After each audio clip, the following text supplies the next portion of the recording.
Hello students, हमने पिछली class में देखा था graphical method to find order of reaction. आज हम देखने वाले हैं सेकेंड मेथड। सेकेंड मेथड जो है ऑर्डर ऑफ रिएक्शन निकालने का, इसको हम बोलते हैं initial rate method. Initial rate method. तो भाई याद हो तो मैंने बताया था कि जो पहला वाला मेथड था ग्राफिकल मेथड, उसके साथ एक प्रॉब्लम थी कि वो जो ग्राफिकल मेथड था वो सिर्फ एप्लीकेबल था ऐसे रिएक्शंस के लिए जिनमें एक ही रिएक्टेंट हो। मतलब यदि एक से ज्यादा रिएक्टेंट हुए तो फिर अपन ग्राफिकल मेथड से ऑर्डर ऑफ द रिएक्शन पता नहीं कर सकते। ठीक है, तो उसमें एक प्रॉब्लम थी कि वो वैलिड था फॉर वन रिएक्टेंट ओनली। लेकिन ये वाला जो मेथड है इनिशियल रेट मेथड, ये एक से ज्यादा रिएक्टेंट जिन रिएक्शंस में हो उनके लिए भी एप्लीकेबल है। सपोज जैसे रिएक्शन है A plus B gives products. अब हमें इस रिएक्शन का ऑर्डर पता करना है। तो सबसे पहले अपन रिएक्शन का रेट लिखेंगे, R equal to, rate law में हमने पढ़ा ये होता है K A to the power M B to the power N। M और N की वैल्यू ही हम निकालना चाहते हैं। अपन ने पढ़ा था कि M प्लस N कर देंगे तो ऑर्डर ऑफ द रिएक्शन हो जाएगा। तो किसी तरह से M और N निकालना है। इस इक्वेशन में A और B की जगह पर अपन रखेंगे इनिशियल कंसंट्रेशन, R की जगह पर रेट ऑफ रिएक्शन। तो लेट इनिशियल कंसंट्रेशन ऑफ ए का जो इनिशियल कंसंट्रेशन है उसको मान लिया अपन ने A not. Initial concentration of B, इसको हमने मान लिया B not. In initial concentrations पे रिएक्शन का रेट निकाल लेंगे। पहले रेट कैसे निकालते हैं, जो हमने ग्राफिकल मेथड पे पढ़ा था। तुम A या B किसी से भी रेट निकाल सकते हो। ठीक है, कोई भी रिएक्टेंट के लिए रेट निकालोगे, अपन ने पढ़ा था रेट सबके लिए एक जैसा होता है। तो जैसे A को लेकर रेट निकालना है, तो ये A का कंसंट्रेशन और यहां पर अपन ने लिया टाइम। ये हमने ग्राफ बनाया। अपन को बताया टाइम के साथ A का कंसंट्रेशन डिक्रीज होगा क्योंकि वो प्रोडक्ट में कन्वर्ट होगा, इसलिए ग्राफ ऐसे ऊपर से नीचे की तरफ आ रहा है। यदि किसी पर्टिकुलर टाइम पे रेट पता करना है तो यहां से ऐसे परपेंडिकुलर डालोगे, ये इसको P पे इंटरसेक्ट कर रहा है, यहां से इधर परपेंडिकुलर डाला, इस पॉइंट पे टेंजेंट बनाई। ये टेंजेंट y एक्सिस पे कुछ लेंथ कट करेगी, x एक्सिस पे कुछ लेंथ कट करेगी, ये y अपॉन x स्लोप हो जाएगा। तो ये जो स्लोप होता है यही रिएक्शन का रेट कहलाता है। ये अपन ने पढ़ा था पिछली क्लास में। तो ऐसे हमने A का इनिशियल कंसंट्रेशन, जैसे A का इनिशियल कंसंट्रेशन है A नॉट, ये तो A के इनिशियल कंसंट्रेशन पे अपन ने रिएक्शन का रेट निकाल लिया। अब ये जो रेट आया इनिशियल कंसंट्रेशन पे, उसको अपन ने मान लिया R0। ये इनिशियल कंसंट्रेशन पे रेट वही y अपॉन x से जो आया था, उसको हमने रख दिया R0 इक्वल टू कांस्टेंट है K, जिसको अपन रेट कांस्टेंट बोलते हैं, उसको ऐसे ही रखा। A की जगह पर initial concentration A not power M वो ऐसी रही। B की जगह इनिशियल कंसंट्रेशन B नॉट, उसकी पावर N, उसको भी ऐसे ही रखा। ये अपनी फर्स्ट इक्वेशन बन गई जो हमने इनिशियल कंसंट्रेशन और इनिशियल रेट को रख के बनाई है। अब हमें क्या करना है कि किसी एक कंसंट्रेशन को चेंज करना है। सपोज A के कंसंट्रेशन को अपन ने डबल करा, let concentration of A is doubled. A के कंसंट्रेशन को डबल करा। अब क्योंकि रिएक्शन का रेट कंसंट्रेशन पे डिपेंड करता है, तो यदि A का कंसंट्रेशन चेंज करोगे तो रेट भी चेंज हो जाएगा। अब जो नया रेट है उसको मान लिया R1। K ऐसे ही है कांस्टेंट, A के कंसंट्रेशन को डबल करा, तो यदि वो इनिशियल था A नॉट तो अब हो जाएगा 2A नॉट। a की जगह आ गया 2a0 पावर m, ये पावर m को ऐसे ही रखा है। b के कंसेंट्रेशन में हमने कोई चेंज नहीं करा था, इसलिए वो वैसे का वैसे ही बना रहा। ये अपनी सेकेंड इक्वेशन आ गई। अब हम क्या करते हैं, इन दोनों को डिवाइड करते हैं, सेकेंड अपॉन फर्स्ट। तो r1 upon r0 equal to, divide करा तो k से k कैंसिल, ये 2a0 की पावर m ये ऊपर, b0 की पावर n ये ऊपर, और जो फर्स्ट इक्वेशन वाली वैल्यूज थी वो नीचे, बस k के कट गए। ये a0 to the power m, b0 to the power n ये नीचे। ये जो 2a0 था पूरे की पावर m थी, तो ये ऐसे मैंने पूरे की पावर, ठीक है। सेकेंड और फर्स्ट इक्वेशन को डिवाइड करो, अब क्या कैंसिल हो जाएगा, ये और ये कट गए, तो r1 अपॉन r0 आ गया। ये जो पावर m है इसको दोनों के साथ लगा लें, तो 2 to the power m a0 to the power m, नीचे a0 to the power m पहले से ये a0 to the power m से a0 to the power m cut गया, तो r1 अपॉन r0 आ गया 2 टू द पावर m। अब R1 और R0 वो दो रेट थे रिएक्शन के जो अपन ग्राफ से निकाल चुके थे, ठीक है। R0 था इनिशियल रेट जो हमने ग्राफ से निकाला था, ऐसे ही R1 होगा दूसरा रेट जो A का कंसंट्रेशन डबल करने के बाद फिर ग्राफ से निकाला। तो यदि R1 अपॉन R0 की वैल्यू, R1 अपॉन R0 जो है उनकी जो दो वैल्यूज थी उनको डिवाइड करेंगे। अब डिवाइड करके क्या आता है, यदि सपोज, यदि मान लो R1 अपॉन R0 4 आया, अलग अलग क्वेश्चंस में अलग अलग आ सकता है, मैं एज्यूम कर रहा हूं कि यदि मान लो 4 आया, यहां रखा 4 इक्वल टू है 2 टू द पावर m। अब ये 4 को हम लिख सकते हैं 2 to the power 2 equal to में है 2 to the power m, base same power equal, तो m आ गया 2। m की वैल्यू पता चल गई। अपना एम क्या था, m और n निकालना था, उसमें से m तो पता चल गया, अब n निकालना है। तो अब अपन क्या करते हैं, जैसे हमने अभी सेकेंड इक्वेशन जब बनाई थी तो अपन ने क्या करा था, a के कंसंट्रेशन को चेंज करा था, रेट बदलकर R1 हो गया था। अब अपन b के कंसंट्रेशन को चेंज करेंगे, फिर रेट बदल जाएगा, उसको कुछ नया रेट R2 मान लेंगे। तो अब मैं b के कंसंट्रेशन को चेंज करता हूं, let concentration of b is changed, b के कंसंट्रेशन को चेंज करें। तो अब जो नया रेट है वो हो गया R2 equal to k a0 to the power m, वैसे ही है, सॉरी सेकेंड इक्वेशन पे अपन आ चुके थे, ये ऐसी कैसी है 2a0 to the power m, ये a का कंसंट्रेशन पहले ही डबल कर चुके तो वो वैसे का वैसे ही है। अब b के कंसंट्रेशन को डबल करें, b की जगह पर 2b0 पावर n ऐसी, इसको मान लिया अपन ने थर्ड इक्वेशन, ये थर्ड इक्वेशन। अब जैसे पहले सेकेंड और फर्स्ट को डिवाइड करा था, अब मैं थर्ड और सेकेंड को डिवाइड करूं, तो third equation divided by second. अब देखिए क्या हो जाएगा, थर्ड और सेकेंड को डिवाइड करा तो R2 अपॉन R1,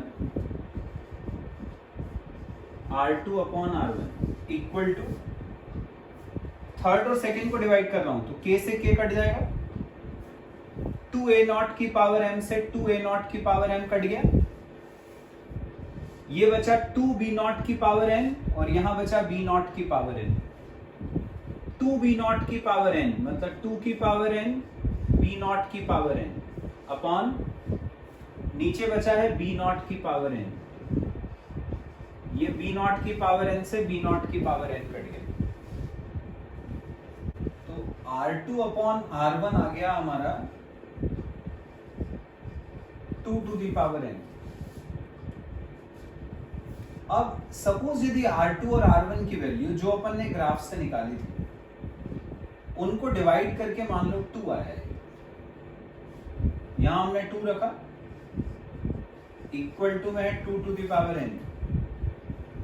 अब ये 2 की पावर कुछ नहीं है, मतलब 1 है, बेस सेम पावर इक्वल, तो n इक्वल टू 1 आ गया, ये n की वैल्यू आ गई, m पहले ही आ गया था 2, m और n आ गए। अब अपन को r हमने शुरू में क्या लिखा था कि a to the power m b to the power n, ये लिखा था अपन ने रिएक्शन का रेट। इसमें m और n की वैल्यू डाल देते हैं, m की जगह रखा 2 और n की जगह रखा 1, आ गया। अब ऑर्डर ऑफ द रिएक्शन क्या पढ़ा था अपन ने,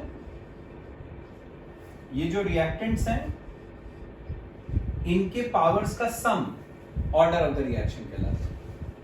2 और 1 को जोड़ दिया, 2 प्लस 1 3, तो ऑर्डर ऑफ द रिएक्शन हो गया 3। तो ऐसे बच्चों पर निकालते हैं रिएक्शन का order by initial rate method. लेकिन तुम लोगों के मन में एक क्वेश्चन आ रहा होगा कि यदि मान लो जैसे हमने R2 और R1 को डिवाइड करा तो मैंने बोला 2 आया, लेकिन सपोज यदि R2 अपॉन R1 को डिवाइड करके 2 या 4 ये वैल्यू ना आए, जैसे 4 आया था तो हमने उसको 2 की पावर 2 लिख लिया था, तो बेस से पावर इक्वल करा तो m इक्वल टू 2 हो गया था। यहां पर R2 अपॉन R1 2 आया तो उसको अपन ने 2 की पावर 1 लिख दिया, फिर बेस सेम तो पावर इक्वल कर दी। अब सपोज यदि R2 अपॉन R1 5 आ गया, तो यदि यहां पर 5 रखोगे, यहां रखा यदि 5, तो 5 equal to 2 to the power n। अब तो प्रॉब्लम हो जाएगी, अब तो इसको तुम 2 की कोई सी पावर नहीं लिख सकते, जैसे 4 को लिख लिया था, 2 को लिख लिया था, तब फिर कैसे सॉल्व करें? तो तब क्या करते हैं अपन, दोनों तरफ लॉग लेते हैं, लॉग लगाया दोनों तरफ, ऐसे। अब लॉग की प्रॉपर्टी होती है कि लॉग में जो पावर है वो आगे आ जाती है, तो ये n आगे आ गया,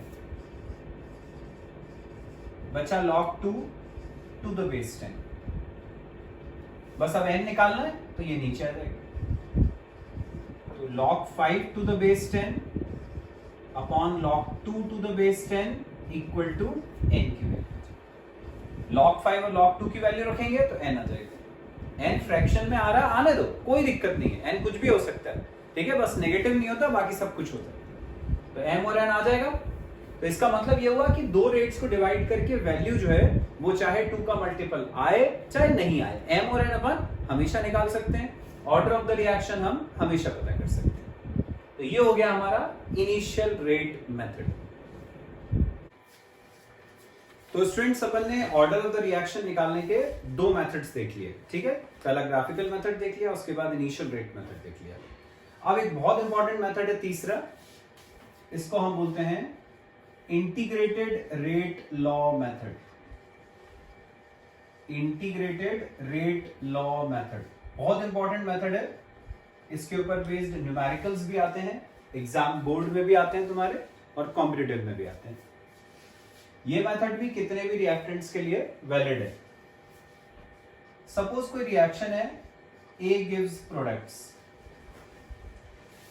A gives products, हमने रिएक्शन का रेट लिखा R। जब चैप्टर स्टार्ट हुआ था तभी अपन ने पढ़ा था कि जो रिएक्शन का रेट है उसका मतलब होता है change in concentration of A, delta A upon delta T, change in concentration of A per unit time, और रिएक्टेंट लेते हैं अपन तो माइनस में लिखते हैं, तो minus delta A by delta T। इसको हमने बोला था एवरेज रेट, और यदि इसी में डेल्टा की जगह D आ जाएगा तो इंस्टेंटेनियस रेट, तो R इक्वल टू हो गया माइनस DA बाय DT, ये हो गया इंस्टेंटेनियस रेट। इसको अपन ने फर्स्ट इक्वेशन मान लिया। अब अपन ने रेट लॉ लिखा, रेट लॉ, रेट लॉ क्या होता है, R is equal to K, जो रिएक्टेंट है उनकी पावर m और n, रिएक्टेंट यहां पर अभी अपन ने एक ही लिया है a, तो a to the power m। अब m की वैल्यू भी अपन निकालना चाहते हैं, वो ऑर्डर ऑफ द रिएक्शन होता है। हम m की वैल्यू अभी सपोज कर लेते हैं, let order is equal to 1। मान लिया रिएक्शन का ऑर्डर 1 है। यदि ऑर्डर 1 है मतलब m की वैल्यू 1 होगी, ठीक है।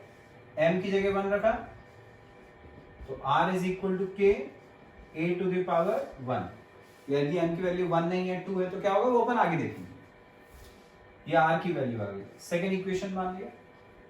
तो अब देखो r की दो वैल्यू आ गई, ये फर्स्ट इक्वेशन से r की वैल्यू है, ये सेकेंड इक्वेशन से r की वैल्यू। वैल्यूज दोनों r की हैं तो दोनों को आपस में इक्वल करें, तो minus d a by d t equal to आ गया के ए। अब अपन क्या करते हैं, ए वाली जितनी टर्म्स है उनको एक तरफ रखते हैं और बाकी को दूसरी तरफ। तो ए को यहां ले जाते हैं, डी टी को वहां ले जाते हैं, तो हो जाएगा d a upon a equal to, इस माइनस को वहां ले जाते हैं, डी टी को वहां ले जाते हैं, माइनस के डी टी, ऐसा आ गया। अब हम दोनों तरफ इंटीग्रेशन लगा दें, integration of d a upon a equal to integration of minus k d t, ये दोनों तरफ इंटीग्रेशन है।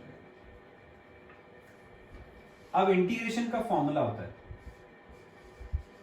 Integration of d x by x, ये होता है log x to the base a. ऐसे डी ए बाय ए का integration हो जाएगा log a to the base e. Minus k constant बाहर, अंदर बचेगा 1 का इंटीग्रेशन t, और ये प्लस इंटीग्रेशन कांस्टेंट c। तो log a आ गया माइनस के टी प्लस सी, इसको मान लिया अपन ने थर्ड इक्वेशन। अब अपन ने सपोज करा कि जब टाइम 0 है, let at t equal to 0। Suppose जब टाइम 0 है तब कंसेंट्रेशन है ए नॉट। शुरू में, इनिशियली शुरू में जब टाइम 0 है तब कंसेंट्रेशन है ए नॉट। दोनों वैल्यूज अपन डालते हैं इसमें, ए की जगह रखा ए नॉट, टाइम की जगह रखा 0, तो यहां बचा है सी। सी की वैल्यू आ गई, ये जो सी की वैल्यू आ गई इसको थर्ड इक्वेशन में सी की जगह वापस, तो ये हो गया log a equal to minus k t plus c की जगह रखा log a नॉट। अब ये log a नॉट वहां से इधर आएगा, प्लस है इधर आके माइनस हो जाएगा, तो ये हो जाएगा log a minus log a naught equal to minus k t, ऐसा आ गया। लॉग की प्रॉपर्टी होती है log m minus log n होता है log m अपॉन n, तो ये दोनों डिवीजन में आ जाएंगे, तो ये हो जाएगा log to the base c a upon a naught equal to minus k t. Log में माइनस वाली टर्म्स अपॉन में आ गई। अब ये जो log का बेस e है इसको अपन बेस 10 में बदलते हैं। log की बेस e को बेस 10 में बदलने के लिए 2.303 से मल्टीप्लाई करना पड़ता है। 2.303 से मल्टीप्लाई करा तो ये हो गया log to the base 10 a upon a naught equal to minus k t, ऐसा आ गया। अब इसको रिवर्स करते हैं, इसको पलट देते हैं, a नॉट ऊपर a नीचे। जब ये पलटेगा तो पावर में आ जाएगा -1, तो ये हो जाएगा 2.303 log to the base 10 a naught upon a की पावर -1 इक्वल टू में है माइनस के टी। अब log में क्या होता है, जो ये पावर होती है वो आगे आ जाती है, ये आगे आ जाएगा। ये हो गया -2.303 log to the base 10 a naught upon a, power -1 आगे चली गई थी, equal to minus k t, minus से ये माइनस करिए, टी को नीचे ले जाएंगे तो के आ जाएगा 2.303 upon t log to the base 10 a naught upon a. ये के की वैल्यू आ गई, ये के पता चल गया। पर ये जो के आया ये क्या सपोज करके आया, ये सपोज करके आया कि ऑर्डर ऑफ द रिएक्शन 1 है। इसका मतलब ये हुआ कि ये जो रिएक्शन, ये जो अपन ने इक्वेशन निकाली है, ये वैलिड है फॉर फर्स्ट ऑर्डर ओनली। ये इक्वेशन है फर्स्ट ऑर्डर रिएक्शन के लिए। तो अपन ने शुरू में तो क्या ऑर्डर 1 है वो सपोज कर लिया था। अब कंफर्म कैसे होगा कि ऑर्डर 1 ही है, किसी रिएक्शन का ऑर्डर 1 ही है, कैसे पक्का पता चलेगा? हमने तो सपोज करा था कि 1 ऑर्डर है। तो कंफर्म करने के लिए बताता हूं क्या करेंगे। कंफर्म करने के लिए हम टाइम की जगह पर अलग अलग वैल्यू लेंगे। जैसे टाइम को लिया अपन ने 1 सेकेंड, 1 सेकेंड के बाद अपन ने टी की वैल्यू 1 और के टी की जगह 1 रख के और ए और ए नॉट के कंसेंट्रेशन रख के के की वैल्यू पता करनी। ठीक है, क्या करा अपन ने? टाइम को लिया 1 सेकेंड, ए नॉट तो इनिशियल कंसेंट्रेशन था, शुरू में जो था वो रख दिया। ए की जगह पर 1 सेकेंड के बाद जो रिएक्टेंट का कंसेंट्रेशन है वो रख दिया। तो ए नॉट रखा, ए रखा, टाइम की जगह पर अपन ने 1 सेकेंड सपोज करा है तो 1 सेकेंड रखा, के की वैल्यू पता चल गई। ठीक है, अब अपन क्या करेंगे? टाइम को मान लिया 2 सेकेंड्स, फिर हमने ए नॉट रखा, ए रखा, 2 सेकेंड बाद वाला कंसेंट्रेशन, टाइम की वैल्यू रखी, फिर के निकाल दिया। यदि के की वैल्यू दोनों केस में सेम आती है, इसका मतलब यह हुआ कि अपना जो रिएक्शन है वो इस इक्वेशन को फॉलो कर रहा है। क्योंकि के को अपन क्या बोलते हैं? Rate constant. रेट कांस्टेंट मतलब जिसमें के की वैल्यू कांस्टेंट रहती है, बदलना नहीं चाहिए। तो हमने टाइम की अलग अलग वैल्यू रखी, लेकिन फिर भी के सेम आ रहा है। इसका मतलब कि अपना जो रिएक्शन है वो इस इक्वेशन को फॉलो कर रहा है, जो कि फर्स्ट ऑर्डर की इक्वेशन है। तो कंफर्म हो जाता है उससे कि अपने रिएक्शन का ऑर्डर 1 है। ठीक है, तो इसको हम बोलते हैं इंटीग्रेटेड रेट लॉग मेथड। याद रखो बच्चों कि ये जो इक्वेशन है वो एप्लीकेबल है for first order only. Second order या थर्ड ऑर्डर हुआ तो उसके लिए तुम्हें पूरी इक्वेशन अलग से डिराइव करनी पड़ेगी। जैसे सेकेंड ऑर्डर होगा तो क्या हो जाएगा? ये जो अपन ने m को 1 लिया था वहां पर m की जगह पर 2 हो जाएगा। m की जगह 2 लेकर फिर वो अलग इक्वेशन बनेगी। लेकिन सभी ऑर्डर्स में जो फर्स्ट ऑर्डर वाली है वही सबसे ज्यादा इंपॉर्टेंट है। ठीक है, तो नेक्स्ट क्लास में अपन इसी इनिशियल रेट, ये जो इंटीग्रेटेड रेट लॉ मेथड है, इसी के अपन कुछ और यूजेस देखेंगे। Thank you.